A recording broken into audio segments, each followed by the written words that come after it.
আল্লাহর কথা। ১. মানুষের কথা হচ্ছে মানুষের আমল। ২. মানুষ মুখে যা বলবে তা হচ্ছে আমল। ৩. মানুষ ভাল কথা বললে ভাল আমল, মন্দ কথা বললে মন্দ আমল। ৪. মানুষ মুখের কথা দিয়ে চলে। ৫.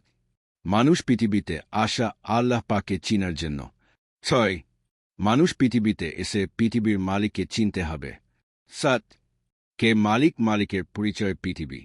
৮. পৃথিবী ভাঙ্গা শিখলে মালিককে খুঁজে পাওয়া যায়। ৯. মানুষ পৃথিবীতে এসে মালিককে চিনতে না পারলে পরে আর মালিককে চিনতে পারবে না। ১-০ আল্লাহর পরিচয় শিখতে হলে পৃথিবী ভাঙ্গা শিখতে হবে। আল্লাহর কথা। ১. মানুষের শরীর মানুষ না, মানুষের মন মানুষ। ২. মানুষের মনের যত্ন করতে হবে। ৩. মন পরিষ্কার থাকবে আল্লাহর পরিচয়ের কাজ করলে। ৪. আল্লাহর পরিচয়ের কাজ করার মধ্যে মন পরিষ্কার হয়। ৫. এত বড় পৃথিবীকার পৃথিবী, কে সেই পৃথিবীর মালিক, সেই মালিকের পরিচয় জানা মানুষের দরকার। ৬. আগে মালিকের পরিচয়, তারপর মালিকের প্রতি বিশ্বাস আনার কাজ করতে হবে। ৭.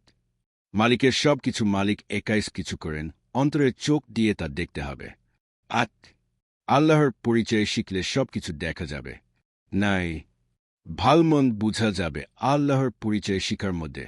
১-০ মানুষের মালিককে মানুষ যদি না চিনে তাহলে কিছুই বুঝবে না। আল্লাহর কথা। ১. মানুষের কিসের মৃত্যু হয়? মানুষের শরীরের মৃত্যু হয়। ২. মানুষের মন সারা জীবন জীবিত থাকে। ৩.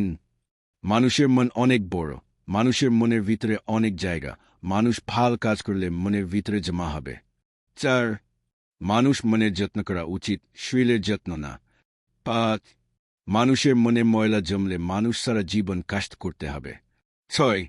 পৃথিবী থেকে মানুষের মন যাবে, মনের ভিতর যা আছে তা যাবে, মনের ভিতর আল্লাহর কথা জমাতে হবে। ৭. আল্লাহর পরিচয়ের কাজ করলে মানুষের মন অনেক দামি হবে।